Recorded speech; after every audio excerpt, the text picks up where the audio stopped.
which is I'm not really in for investment, but Yeah. you know, the values I'm holding right now, it's just insane. It is insane. So I've sent off a couple orders to PSA, and I think it was about 20 cards I've sent to PSA.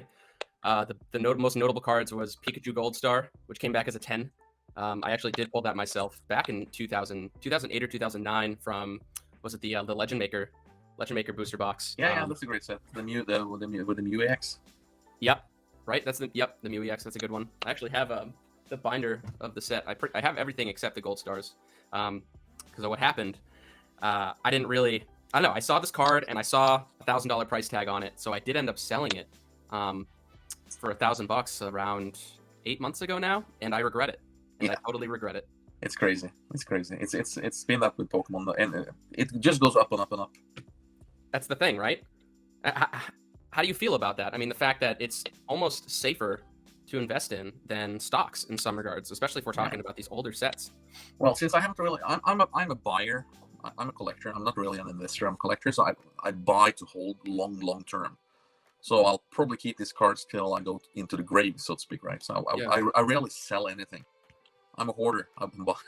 So with these high prices, that limits my spending capacity on the older stuff. Yeah. So it will be more expensive for me to fill the gaps. But fortunately, I have quite a few things doubled up, so I have some trade capital, right? Well, it's pros and cons with high prices, but for the hobby, yeah, it was easier when, as I said, back in 2012, 2011, 2012, 2013, you could buy a box for a few $100s and break it and collect. It was easier, but I guess you can say now that vintage is more for investors, for high-end collectors. You can still have fun with the hobby, and I do that myself if you go into modern. So I recommend collectors, starters now, to maybe focus more on the newer sets. Yeah. Or you can go down on condition. Everything doesn't have to be PSA 10, right? So right. I mean, if you go for unlimited. Everything doesn't have to be first edition. So if you lower the bar, you can still do vintage, but it's so it's still options out there. Yeah. But it's harder for the high end pack fresh PSA type sealed kind of guy. Right. It's getting expensive, to be honest. It is. It's every single day. It's getting more expensive, and it always blows me away seeing these prices. Yeah. I opened up an EX Deoxys booster box. I actually had a PokeTuber channel back in the day during Prime Time, like when Prime Time was starting out. You did? Yeah, from like 2008 to 2011. I think I had around like 800 subscribers. It was going well. Maybe I was one of them. What? Maybe I was one of them back then. Were you? I'm not sure. One of the subscribers. Yeah. I could have been. It's possible. Yeah. Unfortunately, it's gone now. I wish I kept it after all these years, but it is what it is. But yeah, I know. Just like, I think I bought that Deoxys booster box for $200, and now it goes for $15,000, just something ridiculous like that. I'm pretty sure it's around that price range. I would guess it at more close to 18, to be honest. 18,000. Yeah, it's one of the rarest boxes there is. It's almost extinct, so it's really hard to find, and it's very sought after. People, some the high-end guys, they really want it. Last year I bought a Dragon box for EX Dragon, for 2.5K. Yeah, and there was this guy, a European collector. He should have it. He wanted it. Yeah. So I rarely sell, but he offered me 10K for it. What? And I said, okay, you can have it, because I had to. Oh, you too? But otherwise you wouldn't have. No. And on top of that, I will never sell out, so I'll always keep one. And on top of that, I think he ended up spending taxes on like 3K in taxes as well. So some of these really rare. EX is extremely rare, and at least many of those boxes are almost gone. Yeah. So I have this Pokemon Dynamics, I call it. You have the chain of the card. It's you have the box, you have the booster pack, you have the raw card, and then you have the PSA slab. So when the new set is released, there's only boxes. So the amount of boxes are given. But then you start open boxes to take out the packs, and you start breaking packs. So from day one, the number of boxes there is always going down. Yes. But the number of packs that's out there, the number of raw cards that's out there, it's always increasing. Always increasing. Yep. And 12 cards maybe out of one box goes to PSA, and So the supply of PSA cards, raw cards, and packs are always increasing, but the supply of boxes are always decreasing. Yes. And that's why it's easy to say now in hindsight, but building a huge position in the sealed booster boxes has been a hell of an investment, so to speak. But you're not in for the investment, or maybe you'll get some good trades, which is. I'm not really in for investment, but Yeah. the values I'm holding right now, it's just insane. It is insane. I mean, how much further do you think this is going to go? Hard to say. I bought my Neo Genesis. I think I bought that somewhere in between, maybe in the Pokemon Go, because I bought a little bit. I was not totally out. I paid $1,400 for that box. Now it's like almost 20. It's insane. It's almost 20. Yeah, the first edition. Yeah, it's almost 20K now. It's because of the T17. The pop is so low that the PSA collectors that want to complete the PSA 10 sets, they're driving the price of that card up. So a PSA 10 T17 is like 15K now, and you also have the Lugia in there, the rookie Lugia, which is same territory. And there's a lot of upgrade cards in that box. Actually, Neo Genesis is my favorite Neo box. I value that more than, or I like that more than the Neo Destiny. I'm not really into the shiny cards, to be honest. They're nice, they're rare, but they don't mean anything to me because I was not collecting when they came out. So there's no nostalgia for me there, and the cards are not really that great looking, if you ask me. Like the Charizard there is. Aesthetically, it's probably the weakest Watsizard, in my opinion. You think so? Yeah. Yeah.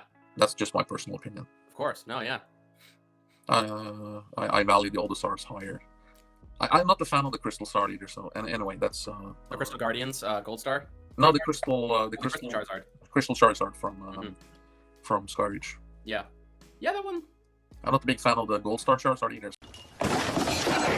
So it's my number one is Charizard. I'm loving this, by the way. This is amazing. Like all the best Charizard cards, like meh, not a fan. Shiny cards, meh. No, they're pricey, they're valuable, they're rare. So from an investment point of view, it's right. But I like Sword and Shield. I think I like the gold cards actually. Those are nice. The Sashin and Samazenta, and those cards I like. I'm not, again, excuse me, but the hyper rares from Sun and Moon. Yeah. Not too big fan either, because they have like a greenish, you know what I mean? It's kind of a greenish flair to the color. Yep. I'm not too, I love the gold cards and the Dialga, the silver card from Phantom Forces, right? Yeah, that's a really cool card, to be honest. They should have done more of those. Yeah, they only did it once. That was so interesting. Yeah. So I bought. Go ahead. Last year I bought a complete X and Y collection, all cards packed fresh, for 3K. The base set, or just all of X and Y? All X and Y, all 12 sets, or even the extra sets, like all there were a few mini sets, so I think it's like 16 sets altogether. Yep. The 14 boxes and 4 mini sets. I bought the whole stack, all the cards, for 3K. Full arts, X's, everything. Commons, reverses as well. Yeah. Every card for 3K, pack fresh. Pack fresh. I would do that. I cheated a little bit, so I didn't pull them myself. Yeah, that's fine. There is a certain, you do like a card more if you birthed it yourself, for sure. Yeah, for sure. But I like the Sword and Shield cards. I'm not sure what the saying is out there, if it's popular or like. I buy Japanese. I buy Japanese, so I just got. I can show you. Yeah. A friend of mine just imported. Got Infinity Zone, the newest box S3, but I got these ones. I collect these. Okay. This is like the S. Yeah, it's like. Yeah, the S2. This is the equivalent of Rebel Clash. Yeah, and this one. Is that Explosive Walker, right? Yeah, Explosive Walker. It's called. It's S2A, I think. I just love, the Japanese. The art is so different. So I'm more into these right now. But yeah, so I have. That's a beauty. Yeah, I mean, you said it too. I mean, the artwork on the boxes, the Japanese ones, they've always been so much better, so much more detailed. Yeah, the pack art as well. Yeah, it's and the quality of the cards, the stock, it's thicker, and it's. I mean, if you grade the Japanese cards and don't get PSA 10, it's basically a disappointment, because they are all PSA 10 out of the box, mostly, I would say. Yeah, I think the only thing that would prevent it would be off centering. Yeah, on the borders. But other than that, the holo is always perfect. I mean, the cards are thicker, so they're harder to crease. They don't really fray as well. They don't really chip away as much. I mean, so many English cards come out of the set and come out of pack fresh, and I've seen like, especially out of Burning Shadows, it looks like it was cut with like a rusty razor, like for shaving. It's just they're ripped up. Centering's terrible. You got the case from just before they changed the knives, the cutting knives. Yeah, I would love to visit one of their facilities and be like, what's going on in here? What is happening? Yeah. So, but since I'm into Japanese, I have a quite broad collection scope. So I collect, my goal is to have all Japanese and English booster boxes sealed. Wow. Mm-hmm. And I don't collect booster packs because they're always weighed, and it's a huge risk to buy packs. Because I collect blisters, English blister packs is in my collection scope. Harder to tamper with those. Yeah, and they're beautiful to look at when they have that extra casing. It's with some extra art on the cover of the blister. Yeah. And I also collect all raw cards, as I said, from sets. Yep. English and Japanese. Sounds like you do it all. What don't you collect? You don't. Essentially. I don't. I also collect high-end PSA whenever I can find something, but I don't. I don't see the point of having bulk cards in PSA 10s. It's just a waste of space. That's a lot of space. Yeah. But I can show you. Just give me a second. I can show you some really cool blisters. 12 seconds later. Oops. I like blisters. That's really some of my. They look so so different from the pack itself. So like this one. A little bit. Yeah, there it is. Oh gosh, Skyridge. I love that. And then you have the cameras limit. Oh, I can see it just fine. So these are really rare. Yeah. I think they're valid at 2.5k. So the whole set is like 10k now. 10k a set of the 1-pack blister. For 4 packs. Yeah. Yeah. It's crazy. How much did you get those for? I think I paid $100 for them. What? And if I had a time machine, I'd only go back and buy Skyridge and first edition base set stuff. And oh, nice. Emerald. Emerald. I don't have too many EX ones. These are also quite rare. Team Rocket returns. When did you get most of these? These I got last year because I had this guy in Norway, or I traded. I had when I came out from the shadows and showed my stuff to some of these guys. They had a big jaw drop because they didn't know that such a collection existed in Norway. So I last fall I basically had before I started swapping around my collection a little bit. I had 3 Deoxys boxes.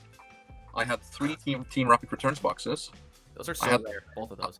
Yeah, I had 4 Legend Makers. I had 4 Ruby Sapphire. I had 2 Holden Phantoms. So I had all the EX boxes plus an extra 10, 15 boxes. So I did some trades. So I got a blister set of Aquapolis, a blister set of Expedition, and a Team Rocket Returns blister set, and a lot of raw cards and a lot of slabs. And because I wanted to, I didn't see the point of having too many boxes and too little raw cards and slabs of high-end cards and so forth. I mixed my collection a little bit around. So I went down on my box position and up on my slabs and cards position, so to speak. Mm-hmm. So I did quite a few trades last year. So well, should I have done that? Not sure now with these prices, but so I probably lost a little bit on those swaps, but that's fair. So it's not all about the money. Mm-hmm. I mean, who could have known that these prices would spike so much as they have? So that's a great question. I don't know. I don't know who would have known.